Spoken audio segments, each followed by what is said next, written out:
La unificación italiana y el Papa Pío IX. De los grandes países europeos, Italia fue junto con Alemania el último que llevó a cabo su unificación política entre 1859 y 1870. Desde tiempos medievales, el territorio de Italia había permanecido sin unificar, construyéndose en estados italianos separados o dominados por otros países. Tras las guerras napoleónicas y el Congreso de Viena en 1815, y a pesar del deseo nacionalista de los italianos de constituirse en un estado unificado, Italia quedó dividida en 7 estados: el Reino de Piamonte y Cerdeña, el Reino de Lamborghini y Venecia, los estados pontificios, los ducados de Parma, Modena y Toscana, y el Reino de las Dos Sicilias. La situación se complicaba por la presencia de Austria, que desde sus dominios de Lombardía y Venecia crecía una tutela sobre la península. El fracaso de la Revolución de 1848 mostró que no todos los italianos compartían ideas nacionalistas y que para expulsar a Austria de Italia era necesaria la ayuda extranjera. Camilo Benso, conde de Cavour, primer ministro de Piamonte al norte de Italia, provocó la guerra con Austria en 1859 y promovió el Risorgimento o Renacimiento de Italia.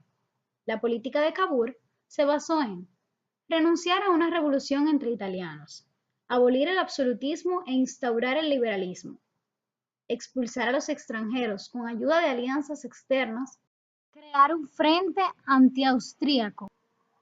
El conde de Cavour, mediante un pacto secreto con Napoleón III, cometió la tarea de expulsar a las tropas austríacas del reino de Lombardía y Neveto. En las batallas de Magenta y Soferino, las fueron derrotadas y perdieron Lombardía, pero no Venecia, debido a que Francia firmó a espaldas de sus aliados la paz con Austria. Mediante referendos alentados por Piamonte en 1860, se consiguió la adhesión de Parma, Rumania, Modena y Toscana.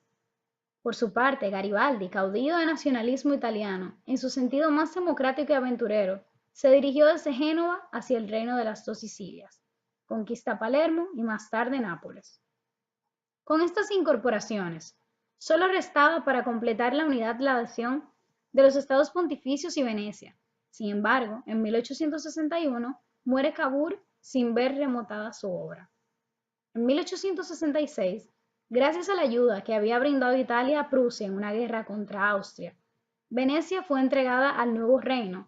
En lo que respecta a los estados pontificios, se encontraban protegidos por una guarnición francesa. Garibaldi, en 1867, había fracasado su intento de retomar la capital.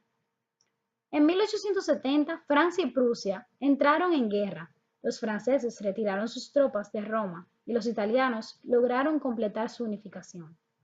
En 1871, la ciudad se convirtió en la capital del nuevo estado. El Papa Pío IX se refugió en el Vaticano, donde se consideró a sí mismo un prisionero.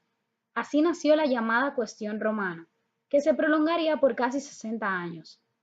La Cuestión Romana fue una disputa política entre el gobierno italiano y el papado, ya que el Papa se negó a aceptar la anexión de Roma por el entonces rey Víctor Manuel.